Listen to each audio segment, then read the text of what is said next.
I rely a lot on my intuition to know if my work is strong. Like it's like a moment and I know. It's like it's almost like when you know a truth, when you know something's like true, it's kind of like that. It's like a feeling. That's kind of like I have moments where I'm like, this is it, like this is it. And when I made my first drip sculpture, I had that.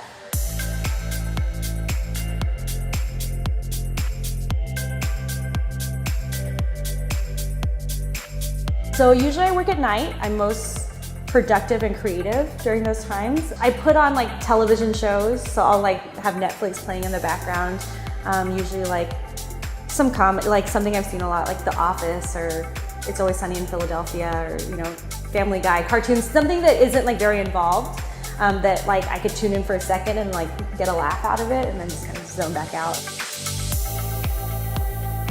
A lot of what I do is I have ideas and I try to find the right materials to make those ideas happen. It's like a balancing act of like idea and then the material sparks idea and back and forth and back and forth. And that's usually how things start for me. So my process is very experimental. The material is kind of unpredictable. So it is a 2-part liquid that you mix together.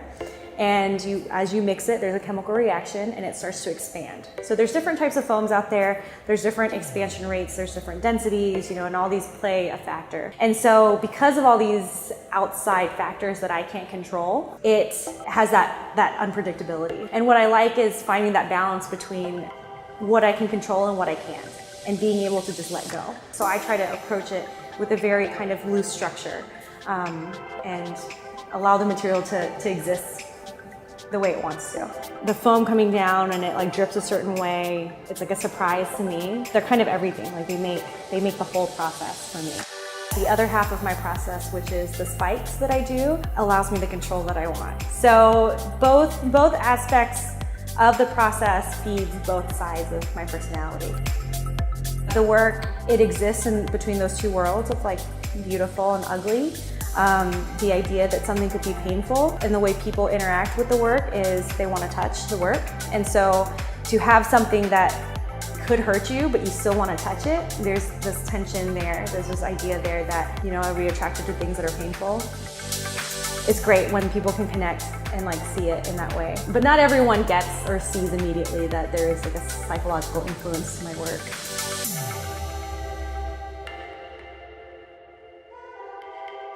I think there's some things that you're kind of born with, some things that are nurtured through your environment, and I feel like I've been lucky in the sense that I've always been fairly confident. Like I haven't really gone through any stages where I've doubted like my abilities. And so because of that, I haven't really had fears of not being an artist. That's usually where the fear comes from for me.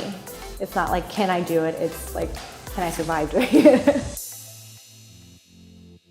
I like to surround myself with other artists who are actively in the art world, who participate in making art every day. Even if our work is very different, is the sort of drive to create. I think at the end of the day, that's what it's always about, is the work. Is you in your studio making the work. So like there's all these other things that could happen. Like, you could go to a bunch of gallery shows and you can network and you can make all these great connections, but what does that really mean? It's always about the work. It's always about putting in the time to make the work and how strong is the work.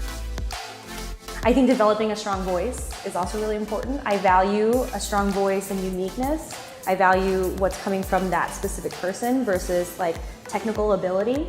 For me, it's about, is it yours? Like if you wanted to get to know me, you can look at my work and be like, oh yeah, that's Dan. Like that's her in her work. I personally think being creative means constantly challenging yourself. I have my comfort zones and I have things that I know, things I'm confident about, and I always like to continue pushing those boundaries. You're learning and you're challenging yourself. If you do those two things, no matter what it is you're doing in your life, like it will produce creative results. I want to just keep making art forever. I think that's the ultimate goal.